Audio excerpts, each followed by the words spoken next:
శిక్షిద్దాం తప్ప మీరు భౌతికంగా మీరు ఎక్కడా కూడా చట్టాన్ని చేతిలోకి తీసుకోవద్దని నాయకుడు అదేవిధంగా లీడర్లు చెప్తా ఉంటే ఇంకా ఇంకా ఈ ప్రభుత్వం చేసిన తప్పు ఎక్కడ ఉందని చెప్తా ఉన్నా. రైట్. ఒక చిన్న చిన్న విషయం, కిరణ్ రాయల్ గారు, సో కంక్లూడ్ చేసే ముందు మీ భాషలో మీ యాసలో సో మీరేం చెప్తారు వినాలని చెప్పేసి ఒకటి అడుగుదాం అనుకుంటున్నా. రఘురామకృష్ణరాజు గారు ఎందుకు సార్ వెళ్ళి జగన్మోహన్ రెడ్డి గారిని పలకరించి పరామర్శించి, అదేవిధంగా ఎవరైతే పయ్యావుల కేశవ్ గారు ఉన్నారో శాసనసభ వ్యవహారాల శాఖ మంత్రి, నాకు జగన్ గారి పక్కన కుర్చీ కావాలని చెప్పేసి అడగటం అదేంటి సార్, కవింపు చర్య కదా?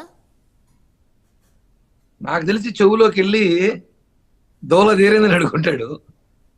నోటు దోల తగ్గించుకో, దోల తీరిందా అని అడుగుంటాడేమో నాకు అనిపించింది. పొద్దున్న చూసాక అనిపించింది దోల తీరిందా, లేదంటే నా పక్కకి నేను తీసుకొస్తా అని చెప్పేసి ఆయన పక్కకి తీసి కూర్చుకున్నాడేమో. నీ పక్క నుంచి నేను కూర్చుంటాను ఇప్పుడు చెప్పుకుంటాడేమో, నీ పక్కనే వచ్చి కూర్చుంటానే కాబట్టి పక్క వచ్చి కుర్చీ చేసుకుని కూర్చున్నాడేమో.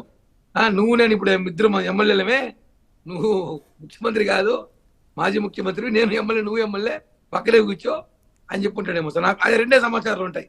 లేదంటే నీకు రిటర్న్ గిఫ్ట్ బాకీ ఉందేమో ఇస్తానని చెప్పుకుంటాడేమో చెవులో. సార్ కవింపు చర్య కాదా అట్లా? ఉంటాయి సార్, ఇంకా అవన్నీ లేకపోతే ఇంకా అసెంబ్లీ ఎందుకండి, ఉంటాయి అవన్నీ పట్టించుకోకూడదు, చూసి చూడడు పోవాలి అంతే.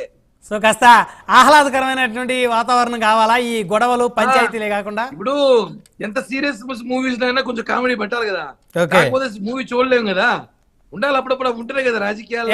విజయ్ గారు ఖచ్చితంగా వైసీపీ వాళ్ళకి కూడా ఎమ్మెల్యే అందరికి కూడా ప్రైమ్ నైన్ వేదిక తెలుగుదేశం పార్టీ పక్షాన్ని చెప్తా ఉన్నాం, మీరు రండి, ప్రజా సమస్య పైన మాట్లాడండి.